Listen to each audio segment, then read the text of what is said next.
Tonight on KGUN 9, we're taking you across the border to Nogales, Sonora, and giving you a look inside a migrant shelter. And we have folks that have been struggling and waiting for 6-7 months with no success. Where asylum seekers are waiting months for their American dream. Entonces ahorita yo llevo aquí 4 meses. We'll dive into the CBP One app and the backlog of people waiting for their chance. So it's like winning the lottery. To come to America. Connecting communities through your stories that inspire us. It's KGUN 9 News. It's one of the biggest concerns on voters' minds as we head into the 2024 election, immigration. Good evening. Thank you for joining us. I'm Pat Paris. And I'm Heidi Alaga. It's an issue that has the power to change the way people across the country vote. And nowhere else has it become more visible than in southern Arizona. Yeah, over the past year, we've seen record number of migrants crossing the border into Arizona. Now, take a look at this video we shot just a few months ago of border crossers in Sasabee. Now, according to CBP, the Tucson sector is still leading the way for migrant apprehensions. They're up 107% from this time last year. But what about people waiting on the other side of the border to cross legally? Yeah, KGUN 9's Adam Klepp takes us to a migrant shelter on the Mexican side of the border to show us what life is like for migrants waiting to do just that. He joins us now live from the border near Nogales. Adam, what have you been learning? Pat and Heidi, good evening. As you mentioned, I spent 2 days reporting along the U.S.-Mexico border in Arizona. The first day I spent in a migrant shelter at the Keno Border Initiative Migrant Aid Center in Nogales, Mexico. The next day I was in Sasabee, a hotspot for illegal border crossings. Through this look at the U.S. asylum system, I found that the system makes it extremely difficult for people trying to come to the U.S. the right way and pushes migrants to cross the border illegally. This is Nogales, Mexico. The bustling border city is home to over 250,000 people, but hundreds here hope their futures are on the other side of the wall. I'm here looking to meet the migrants asking for a helping hand. Inside the shelter walls, it's lunchtime. While grateful for the warm meal, it's one all of the migrants hope they soon can skip. They all have been trying to use a government app to get an asylum appointment at the Nogales Port of Entry.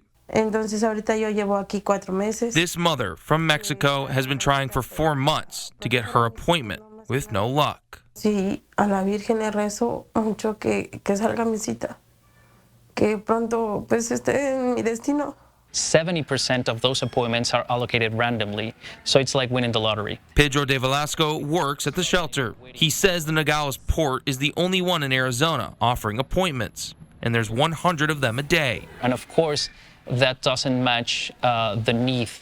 So you have people that are here stuck. And as migrants are stuck, waiting to get into the U.S. the legal way, this group of men illegally crossed the border near Sasabee, Arizona, heading toward this desert encampment run by humanitarian volunteers.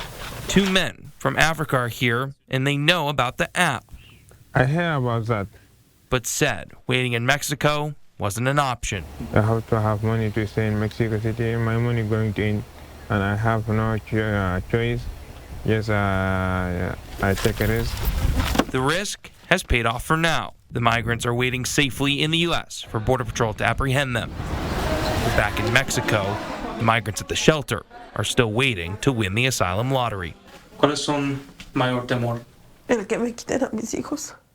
Después de hacerle un cambio de vida a mis hijos, darles muchas esperanzas, ¿no? Entonces, pues...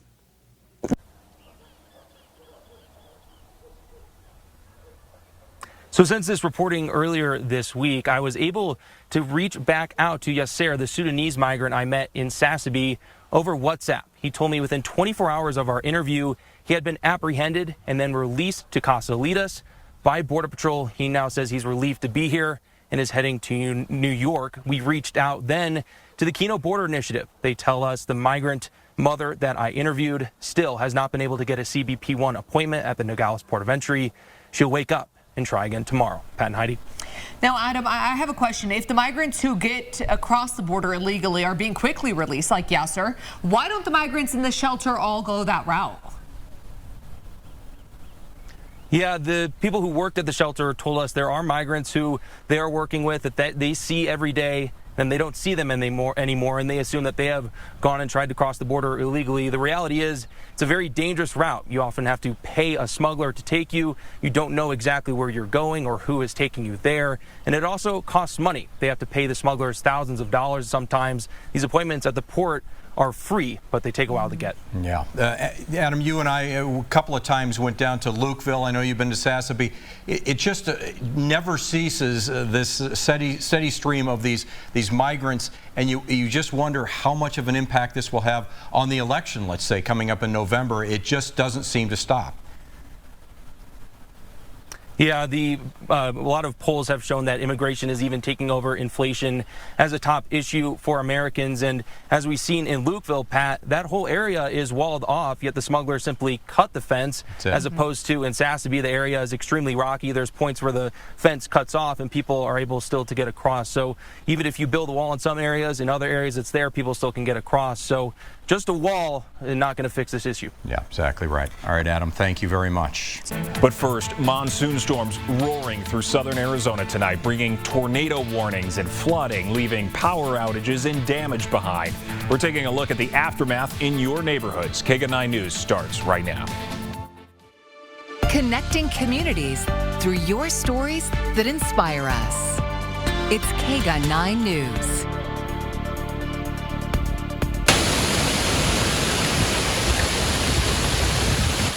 Heavy rain and wind ripped through Tucson earlier this evening. Thank you for joining us. I'm Ryan Fish, and we're taking a look at that power of Mother Nature and the damage it left behind. A downpour downtown with winds and hail that took down a number of trees there. Tucson Fire Department saying, quote, downtown is a mess with fallen trees.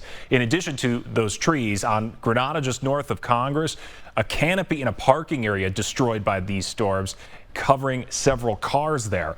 And flooding like this, leading TFD to at least 5 swiftwater rescues across Tucson. Remember, turn around, don't drown. In Marana, people seeing hail like this beating down in neighborhoods, and strong winds there too, uprooting trees with enough force to rip up sidewalks. And those strong winds also hitting the north side. Check this out. Fallen trees littering the parking lot of an apartment complex off of Oracle. One large tree nearly missing an apartment unit.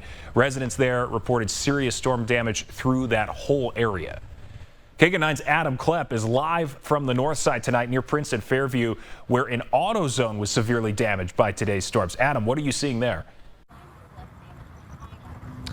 Hey Ryan, yeah, you took us all around town showing us a bunch of damage, but this is one of the more dramatic sites at this AutoZone. As you said, on Prince and Fairview, the wall completely came off the west side of the building, and you can see all of those car parts, boxes completely exposed right now. There is security on site, making sure that nobody comes to try and take anything, but this site has been a pretty big attention spot for the community. One man said he's been living in Tucson a long time, but hasn't seen something like this.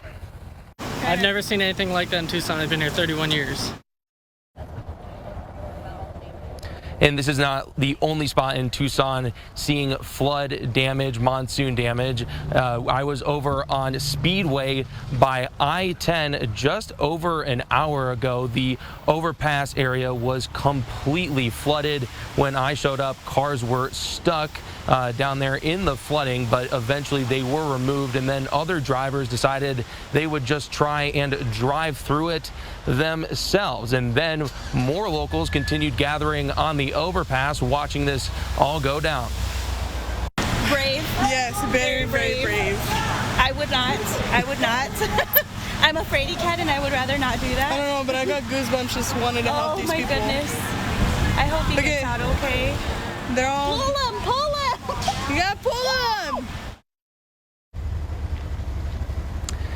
Yeah, and this last part of that video there is the Jeep getting pulled out from the underpass. As Ryan mentioned, there is damage all across Tucson as I was driving from site to site.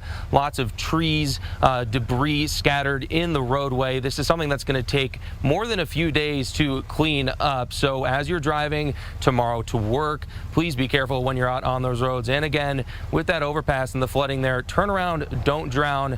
Please take care of yourselves and your family as we continue to recover from these monsoon storms. Reporting at Prince and Fairview, Adam Klepp, KGUN 9.